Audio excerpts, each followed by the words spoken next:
You get out. You get out. This is my panel. My panel. I'm just kidding. You stay. I'm just kidding. You stay. All right. So what do you want to talk about? First of all, we're not throwing any pies in here. Half the audience gets up and walks out. Oh, I don't want to see it. We're not allowed to. We're not allowed to. Because we don't want to cause $10,000 worth of damage. Oh my God! Yeah. Have you guys heard about this story? No. No, you don't. You haven't heard about it.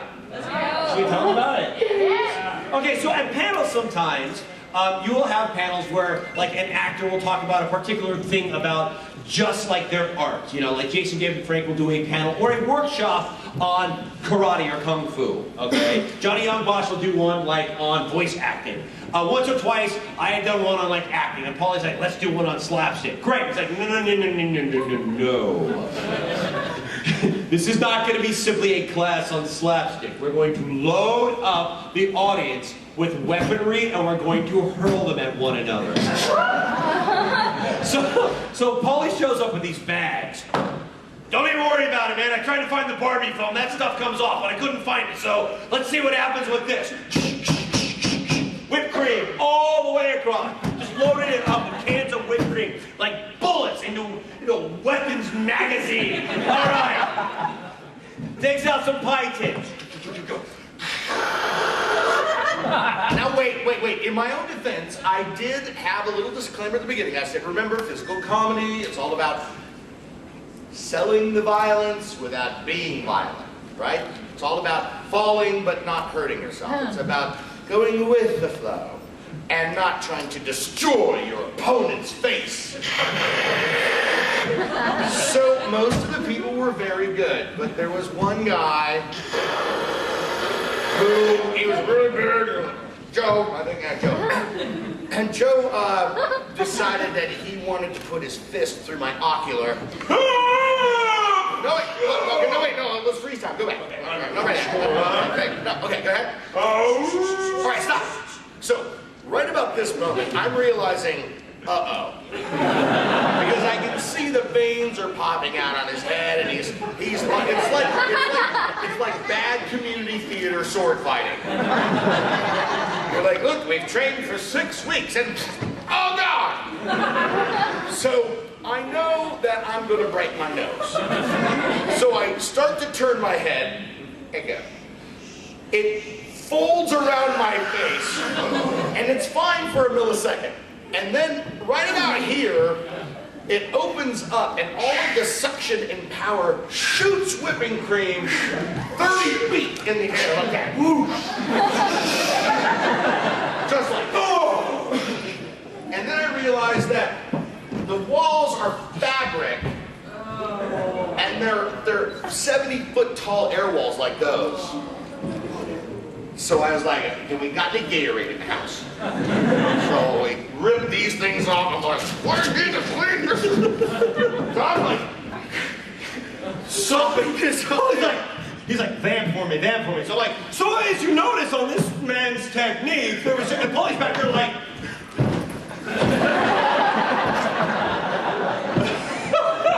and then Norby turns around and he's like, what? And I'm like, they're gonna call the cops. yeah, it sounds cute, right? What the hell do you think they did? We look out there and like the doors are opening. The minute suits are looking at us. And there's a guy way the hell in the back over here just doing one of these things. Oh yeah. That was the same guy who later said, you could have got some sheet plastic for $10. Yeah, you guys ever seen Seconds from Disaster? You seen that show? Well, everybody knows a disaster is a combination of certain circumstances that unfortunately collide at one time, creating the disaster. So, I was the first component. The second component, the man with the veins throbbing from his neck.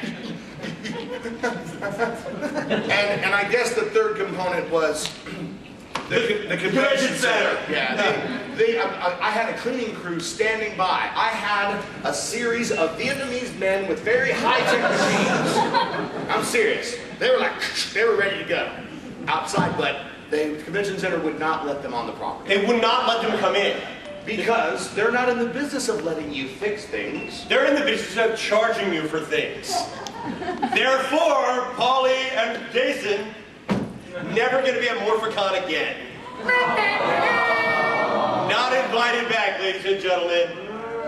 Hey, no, and if you do see us there, it's not us.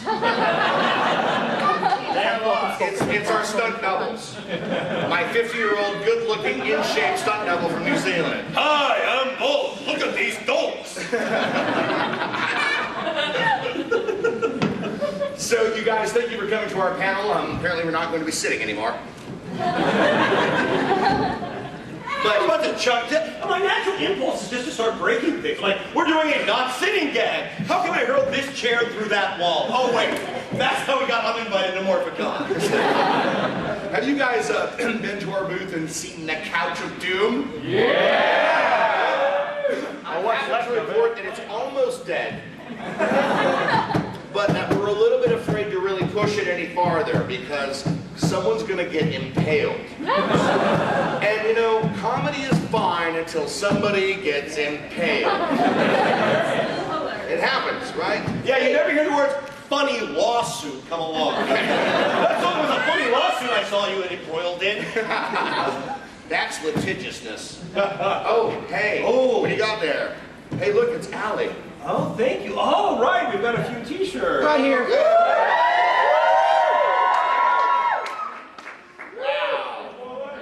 Who designed this piece of junk? You did, Paul. Oh. However, you might enjoy this t-shirt right here. Hey, I love Microsoft Paint program. The great thing is, as it says, Vulcan Skull, a bad idea since 1993. I didn't stutter, that's how we printed it.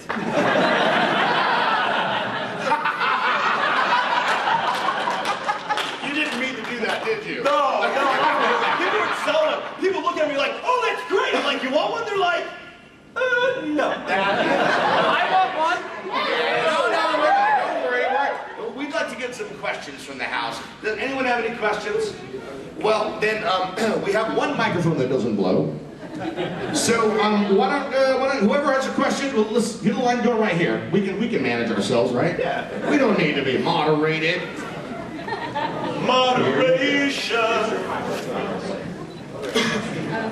Hi guys, first I have to say it's the best rocking horror picture show ever. It's never going to get better than that.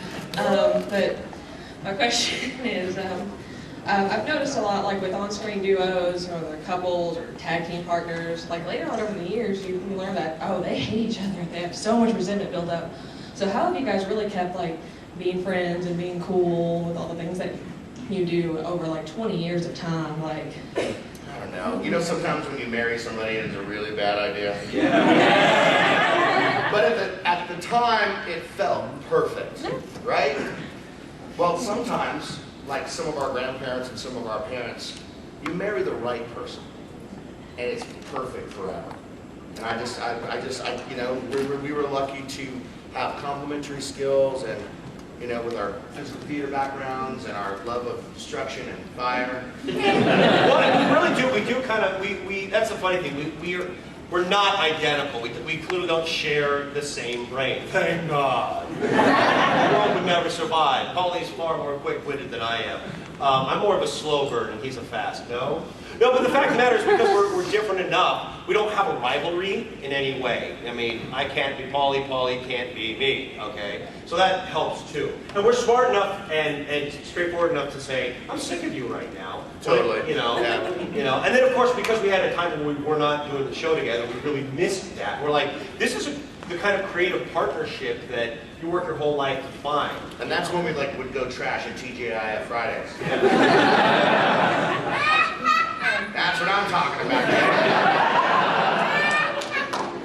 I was also going to ask, in the very beginning of the early seasons, like how much of your own stunts did you do? Because those are There's only one thing I didn't do, which was like rolling down a hill in an oil barrel. That was like 2 pieces of wood with my pants and shoes on. They did in Cluster 2, they gave us stunt it was ridiculous. They got stunt doubles, and it was Ed actually. First time Ed ever in a worked. fat suit. In a fat suit. Ed was like, he's like me if I was buff. Lord Ed. Lord Ed. Zed. He played Lord Zed. Yeah. But it was just Bulk and Skull jumping into a dumpster.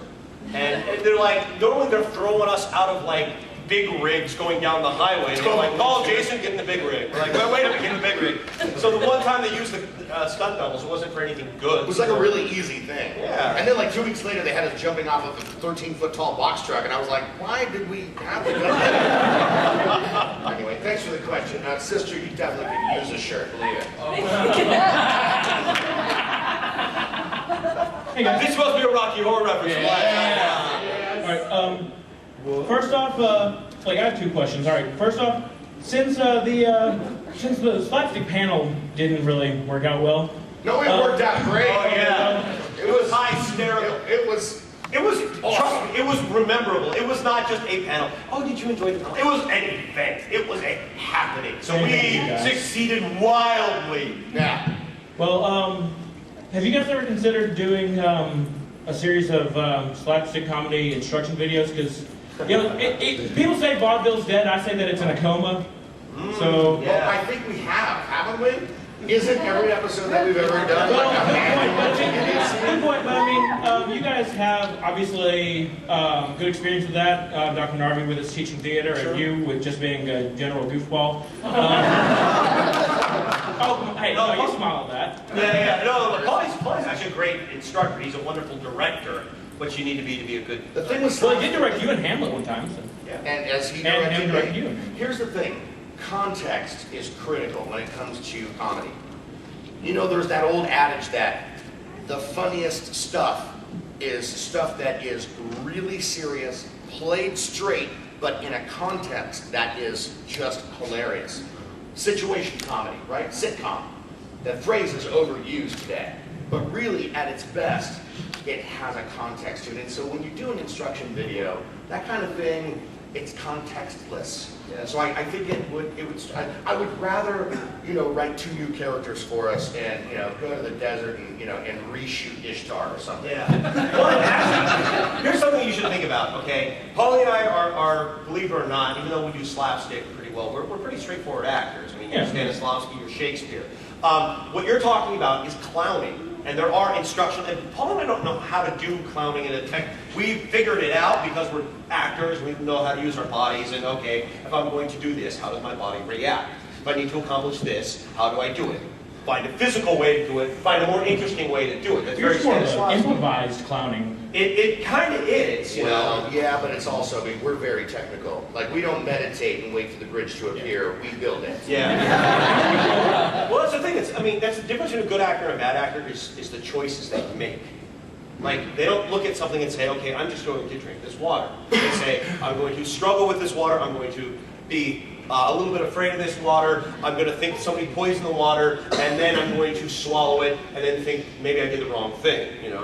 You guys have all heard of the method, the acting method, right? Yeah. Method actors, 1950s, huge resurgence in the industry. Well, Just had to sign on that theater. Well, exactly, and using emotional recall and using your own internal stuff is dangerous, because if you're really good, it happens when you want it to happen, right? But if you're not, but if you kind of suck, the audience is left waiting for you to have your little moment that you've been coveting in your little dark soul.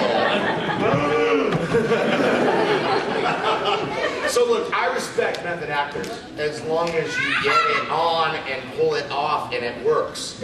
But when you leave me waiting for you to dredge the dark corners of your soul, then the overall effort of presenting theater or presenting a performance, it suffers. So that's why we are way technical. We're like, yeah, I go oof and you go ooh. And then we would build our stuff like that. Now, there was some improvisational stuff. There was some parameter-based improv, but I mean, Most of the well, no, I mean, all of our performances were carefully choreographed. And that's the thing, you choreograph it, and here's where the improvisation comes in. You give yourself those road markers that you're going to hit, and you're going to hit right, and physically how you're going to do them safely, but yet there is improv in between those markers, I think. Yeah, that's true. Got anything else? Yeah, and this one, someone actually decided this would be a great question, told me, what would you do for a Klondike bar? I'd shoot you in the face. There's a gun show in town. You know, I would go to the Klondike. Thank you for your question. Hey, if I have a beer in Alaska, have I gone to the Klondike bar?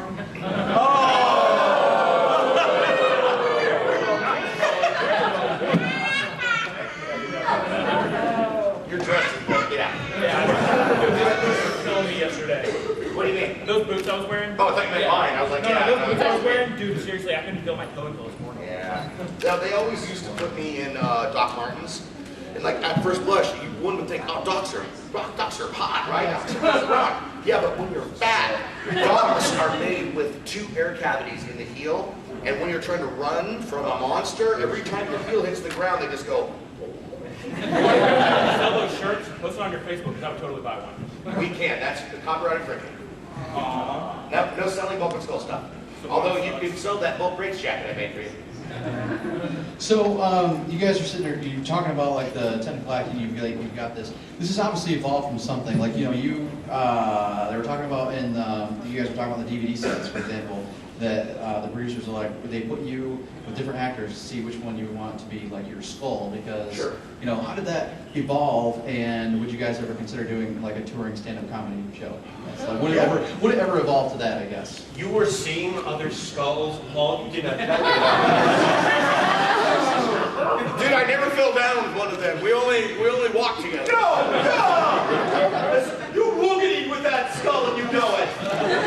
I had one giant banana with one other skull. Oh, God, don't say that! But I didn't enjoy it at all. It was terrible. You know, you're the funniest, baby. Thank you. See, that is comedy that I love, where mom and dad are going, oh, that's dirty, and the kids are like, what are they talking about? So, to answer your question, we've said in the past that, I mean, I would like to think that I got to choose him, but they chose him for me. They read me with a few other guys, and there was nobody that was at his level. He was an angry dude. And the moment they put us together, it was like that Mentos Diet Coke thing. You know, they knew, and they were like, they did that. Yeah. They put us in a room for like half an hour, and then we came out, and we were like, yeah, let's break something. So, and to your other point about a traveling stand-up comedy show, you know, we've done Mice and Men a couple times together. We've done some other stuff that's, you know, in the genre of big guy and skinny guy, and some Hamlets, and, you know, but I'd rather do something new.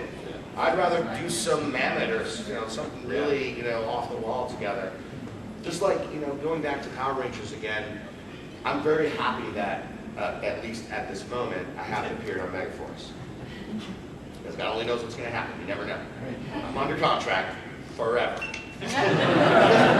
Yeah. But I would rather do something new. You know? Yeah. Who wouldn't? And we've talked about it. You know, we're at a point in our lives now where we're like, let's do something together. Artistically speaking, we're Like a primed DVD for it. special or something would be awesome. Like, Well, I mean, now with media, I mean, the fact that every one of you on your desktop can go make a movie. How many of you guys have made a movie and finished it? Anybody? There you go. That's what I'm talking about. Hamlet goes Old West. Excuse me? Hamlet goes Old West, you can do that. Gunfight at the OK Corral. Totally. You know, all of us, if you consider yourself a filmmaker and you're an artist, then get off your butt and go shoot it. And then finish it. Yeah, finish it, finish Do it, it. finish Do it. it. Because if I had a nickel for every dork that has an unfinished movie on his hard drive, a really rich man, we'd be rich. finishing, even finishing weekly, Yeah. even barely finishing is better. Yeah. Anything else, real quick? Yeah, Jason, you were at one point in Power Rangers Zeo a red herring for the Gold Ranger. Were you ever like, pick me, like? No. I see how quickly they get rid of those guys. They go through Rangers like they went through soldiers on Hamburger Thank you Hill. very much. Whoa, he was really nice. It's like Gallipoli out there. Gallipoli, any Australians? Big Hill. Happy Anzac Day. Okay. And then what do I gotta do to win? Sure. Well, look, you've got to work harder than that. Pass it on.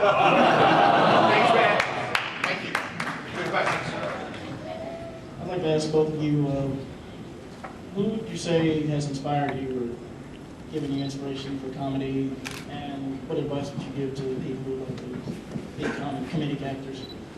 Comedy. Well, we always talk about Laurel and Hardy, the comic duos, Marx Brothers, Three Stooges, Steve Martin.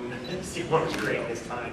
I mean, those are the ones I'd say. And the fact of the matter is, I would say, watch a lot of things. Go see a lot of things.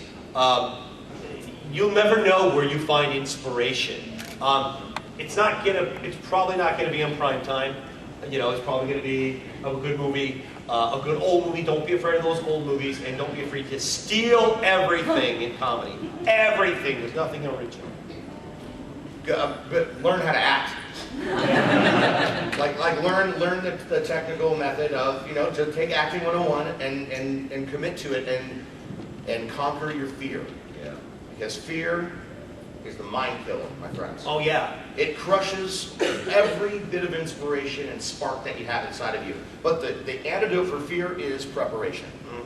So starting off an acting career by doing improv comedy, you are basically putting a shotgun in your own mouth, because there's no way for you to prepare against the fear. Do a play that somebody wrote that doesn't suck.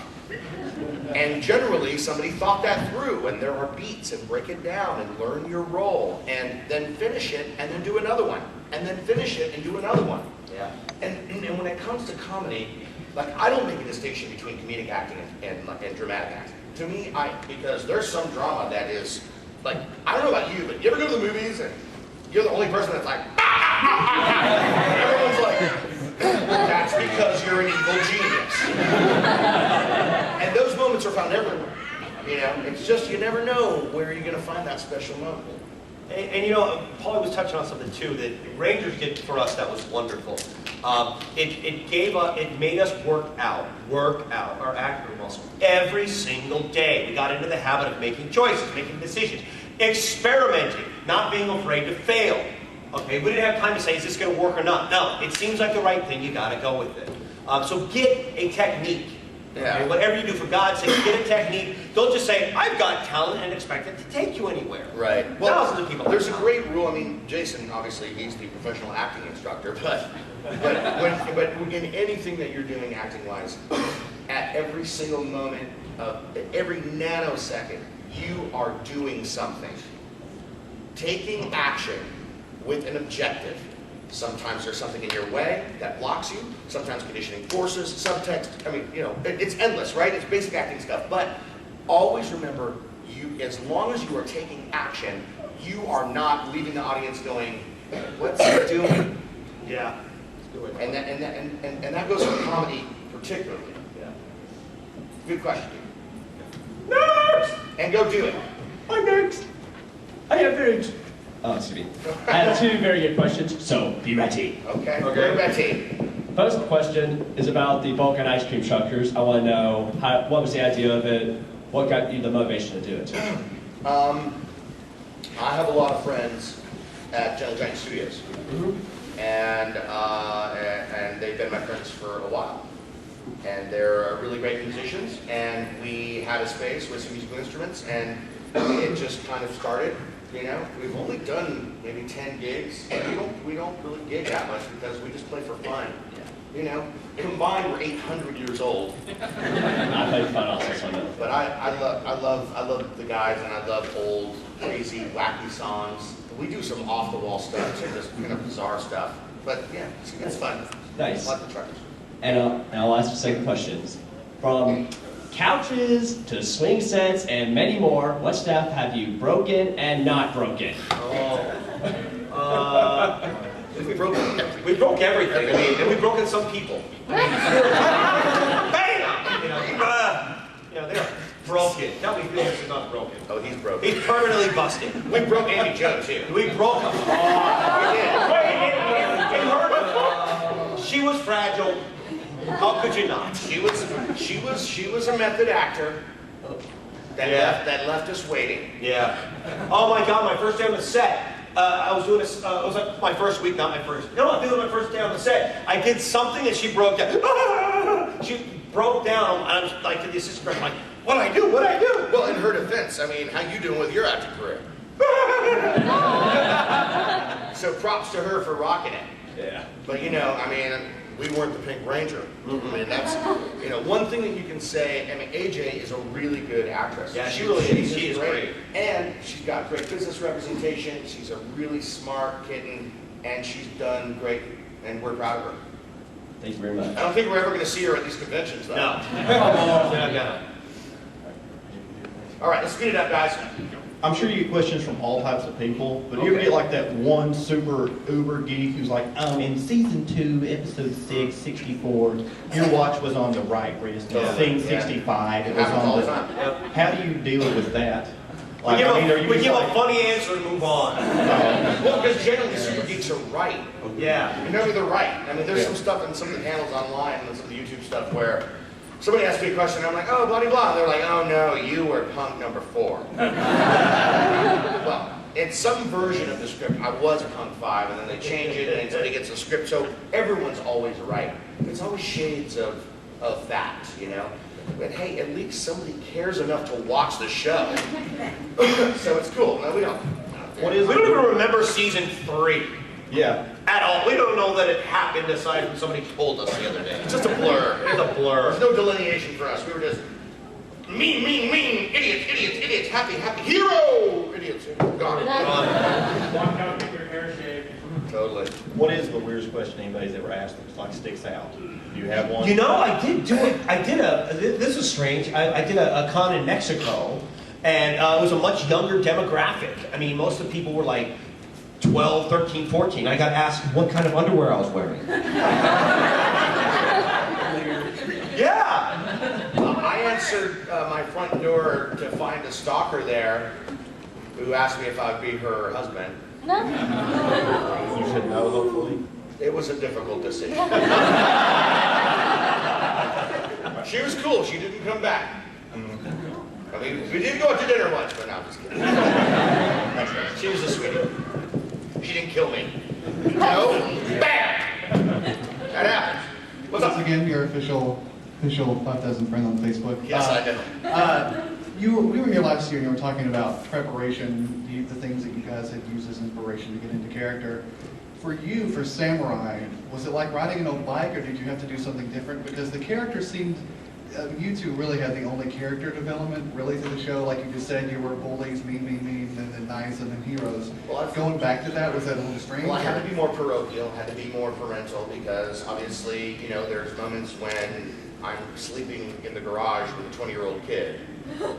So if I didn't adopt a more parental kind of, vibe, it would have been weird times. Weird times. So, and that's going back to the last panel where, they didn't really want us back. If they would have wanted us back, they would have asked us back. The only reason I got in there is because they just didn't find anyone in the time frame, in time, because they had a shoot, they were going. And they also do, let's face it, they know they can rely on you for more than just having a good actor, Sure. story-wise. I mean, you can help progress the story. They need to see what Paulie can bring to it. Well, I'm a supporter of the company. I love the property. I love the company. And when Chaim bought the show back, I was so happy, just because I knew that Jonathan and all of my dear friends were going to get to pick the mantle of the show back up and give it some cojones again. Because the Disney years were, they were cool, but it was like Star Trek Light, and it got really weird. Yeah. And it didn't have that true kind of, that purpose, that direction. Like, even if you don't like it, you can't deny that Samurai had an energy that really, it was a reinvigoration. It was like kind of coming back to the roots. So, there you go. Pass it on. Pass the baton, yo. Hello, how you guys doing? Happy St. Patrick's Day, by the way. Yeah. No, it's a Sunday they made up. Oh, no, it's real. 2 questions for you. One, of the seasons that you guys were a part of as a team and all that stuff, which one was your favorite? And the second question is, what actor or actress that you have not worked with yet that you would really like to work with? From the show? Just anybody. Anybody. It could be from the show or it could be from the show. It could be anybody. Oh, that's a tough one. Well, and for a while there, I was saying that I like the detective stuff. It was just Paulie and me, and Paulie was saying he liked the earliest stuff. And I keep mulling that in my head if I like the first stuff or the later stuff. The first stuff I think was still the best. I think you're right, because we were the punks that we always wanted to be. It was closer to who we really were. Totally. You know, that really was who we were. So that first one would be great to hit up again, you know. Although at our age, yeah. Being a bully sucks. Being a bully is stupid. Yeah. You know, and I wouldn't want to be a bully again. Yeah. Although, I mean, there is kind of a sycophant kind of enjoyment to playing an idiot and sneering, you know, at the popular kids. And trying to get dates with Kimberly and Trini every single day of the week. Right. Yeah. Fortunately, I was spared most of that lechery. Except for the police chief's daughter.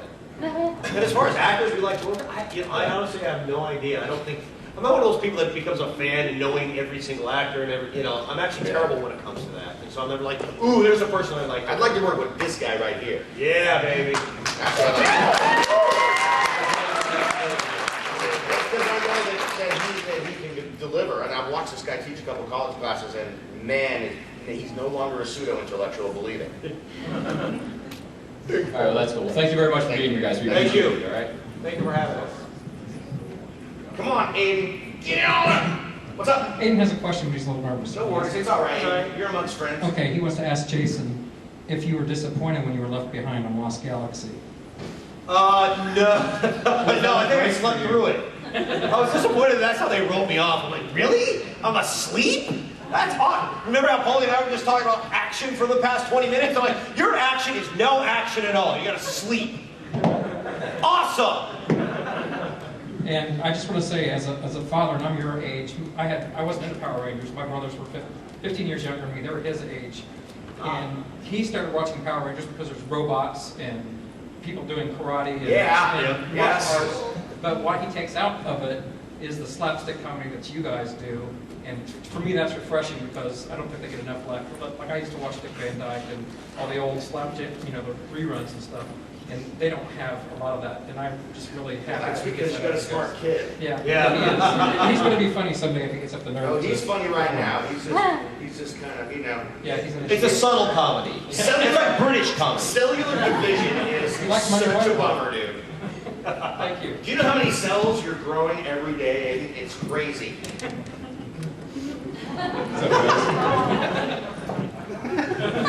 What's up, man? So I've got 2 questions.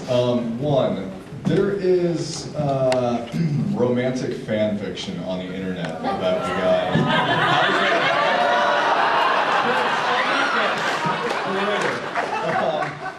I love you. Anyways, how does that make you feel? Like extremely uncomfortable, or? Well, I don't know anything about it. Is it So. fanfic in which we are a couple? Yeah. I mean, I've seen your butt like 1,000,000 times. I know. I remember when opening night for Hamlet, he got me a director's card. But instead of getting a director's card like, thanks, or great job, it was, to my wife.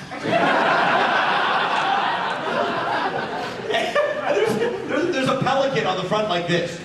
I don't like how that pelican's looking at me. I mean, I'm not ashamed. Look, I was raised in a gay household. I'm from Los Angeles. I'm an actor. It's obvious that I'm of a liberal persuasion. I think everyone should be allowed to live their lives and be happy.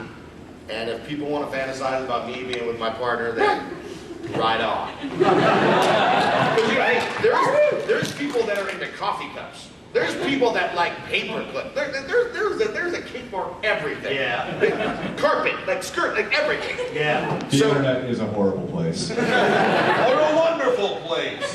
It depends. Mostly horrible. Yeah. filter, filter, filter, filter, filter. Yeah. Filter, there you go.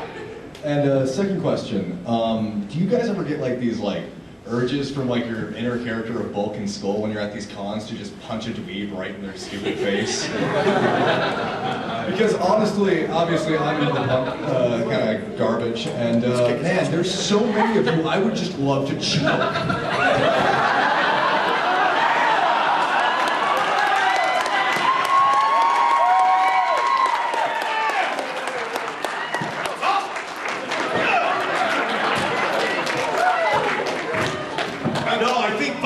Wrong in all of myriad of formats.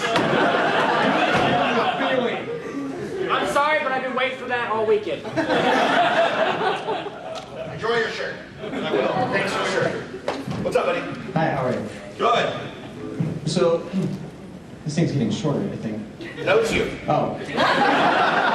I'll try to get taller. So, some of my favorite, especially Bulk and Skull moments on the show were when they tried to become superheroes, whether it was, you know, like motorcycle helmets that were Power Rangers, or one of the best moments of the entire Mighty Morphin series was Bulkster and Super Skull. Right, totally. And I mean, those costumes were fantastic, and it was just, you know, and I know that at one point there was a discussion about a spin-off series for Bulk and Skull. What if they had a superhero spin-off show where they were literally superheroes? What kind of superheroes would they have been? Gosh, well, I mean, it would be those two characters, Yeah, right? it would have been Bolster and Super Skull. Terrible rip-offs of Batman and Robin is what it was.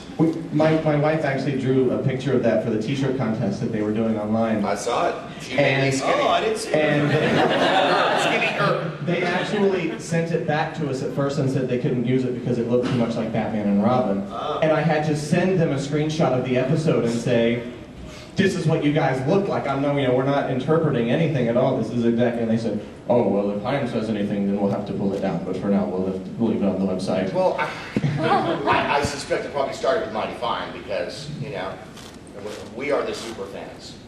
So we know, you know, what's in the universe, even though it makes no sense half the time. Yeah. Right? And then my sort of a question is, you know, you guys were talking about who your heroes were, you know, the sort of slapstick of the past. And do you consider, I know I do you guys consider Bulk and Skull to sort of be added to that list of just legendary sort of comedic duos? Well, I don't know, you tell us. Yeah. I think so. Do you consider those characters as characters that people will talk about in college acting classes, you know, 20 years down the road as something that really... I don't know about that.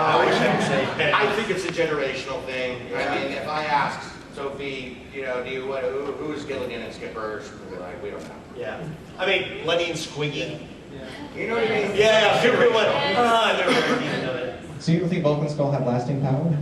No, I think they do, but only within the context of your experience. Yeah. You know, I mean, look, if we're beaming out into space right now, someday the alien reptilians are going to be like, the humans are someone we should not visit. I don't know, you know, there is a legacy, the legacy. Yeah. And we're damn proud and very, very lucky. You know, out of all the actors in Los Angeles, 5% of them, of the professional actors, work. And of those 5%, most of them work for like 2 months a year, maybe. Yeah. In LA, you want to get a commercial a year. Yeah. Because you can make 50, 60 grand, and that's enough to live, and that's what people do. But to get more than 10 years on a show, playing characters you get to build yourself, come on, man. Yeah. It's like, I think I woke up in heaven, bro. And I'm not dead yet. I feel happy.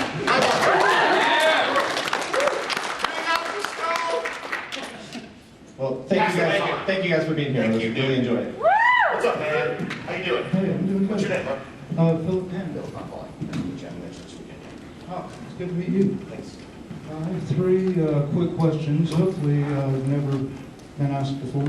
Okay. One, when Mighty Morphin Power Rangers first started, Did you or any of the other cast members have a chance to speak to the original Japanese cast and receive any advice in any form? No, they kept us extremely separated from that apparatus. We eventually brought in some of those guys as stuntmen. Actually, some of the original Power Rangers, or at least the original Zoo Rangers as stunt guys. But that was later. Much later. Matter of fact, we shot for 6 months before we even saw the Japanese footage. We didn't even know that. Wow.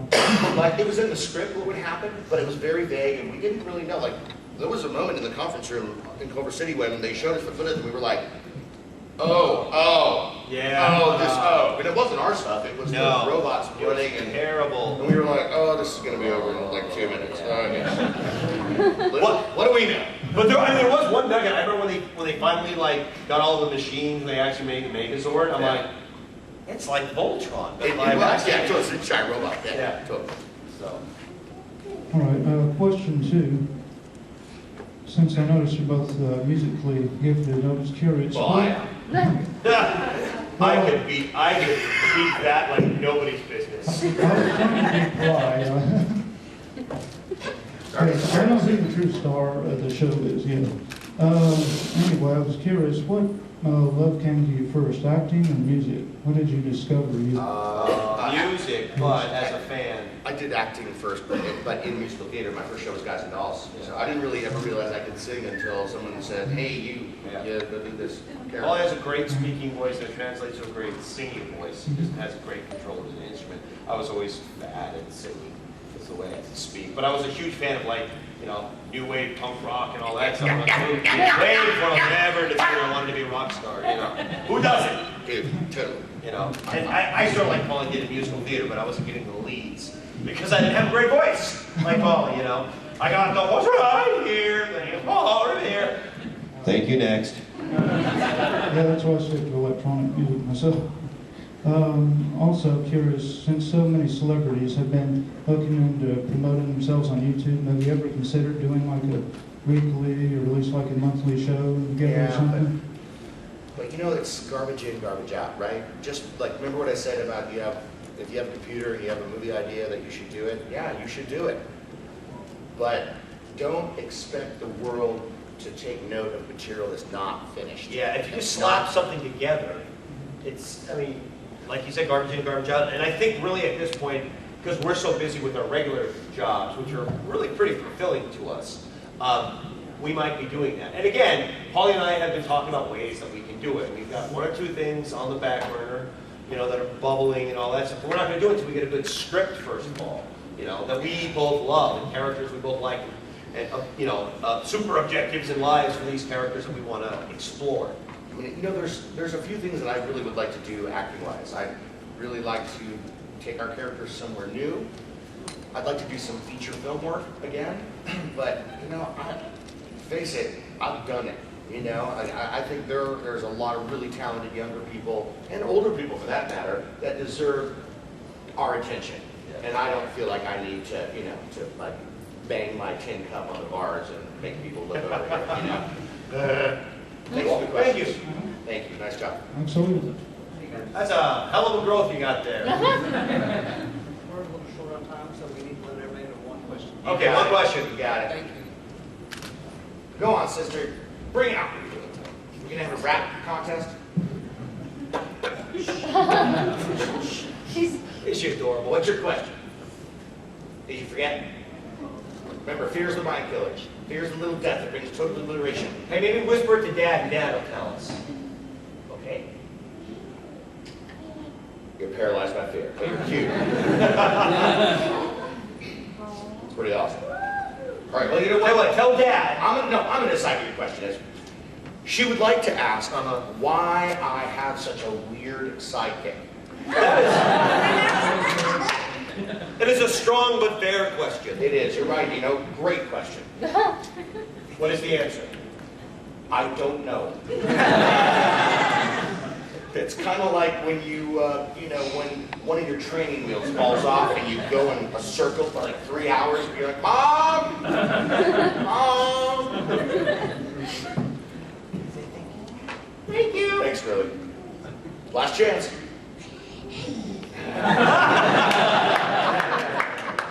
Yeah, we don't have a lot of time, guys. Pass the baton. Thank you. You can always find me later and ask me why I don't like this. My name's Loki. I'm excited to actually meet you guys finally. Hey man, what's up, dude? I saw the After Dark panel last night. You were hilarious, but Bourbon Barrel Ale is better than stout. But my question is, if they gave you two creative freedom on a new TV show, you could write, script, whatever, what would it be about?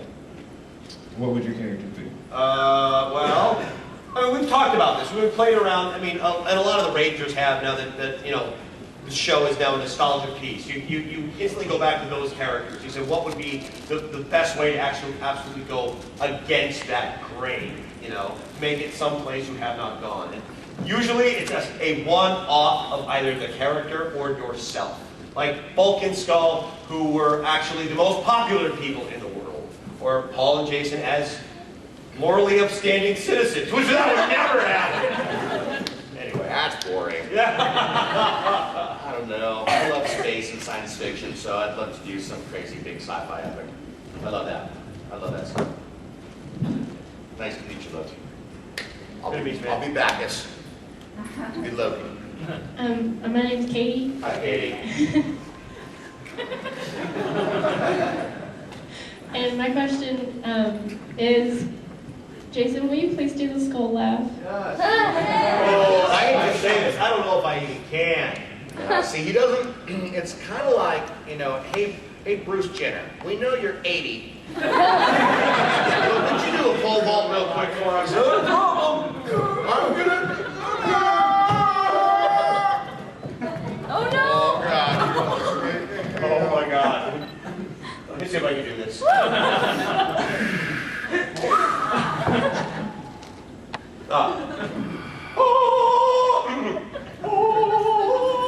we go. Come on, do your big breathing. Do your big breathing. Do it with us.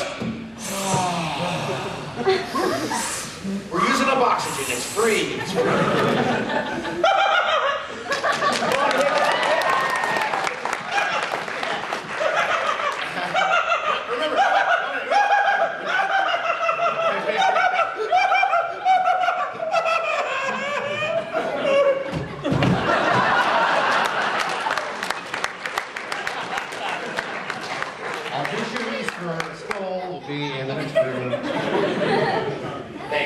Thank you for killing Jason.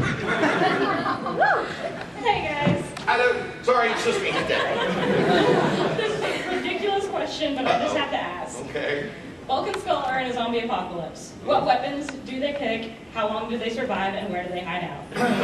Oh, they survive. They're like cockroaches. They survive in spite of their own idiocy. At the expense of every other survivor, but with great intentions. And I would bet they don't even know it's a zombie apocalypse. That's how they get through it. Well, that's very Rosencrantz, and it's very Tom Stoppard right now. Personally, as far as weapons, I'd like a BFG, and I'd like 2 of them. I think we did it. Hello. Hi. How's it going? We saved the best for last. What can we do for you?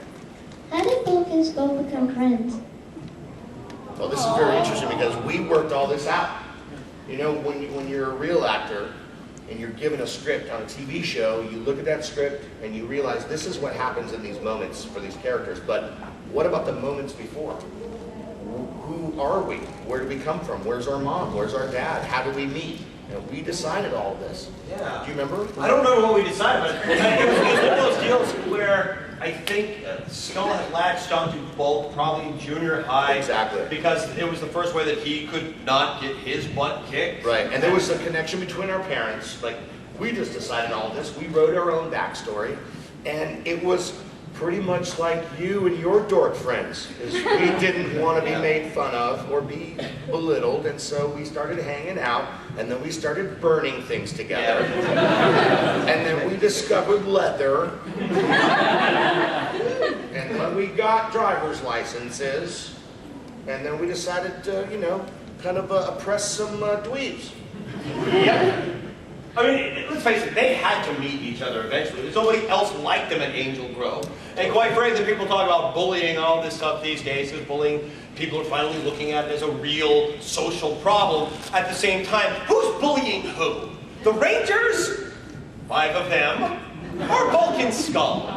Okay? Just because Bulk and Skull like punk rock and wear leather jackets and seem to hang out in a juice bar where nobody wants them, and then the 4, 5, 6 popular kids who everybody loves, and they walk through into a house and doors open for them, and they got cute little Suzuki Samurais after season 2, and Suki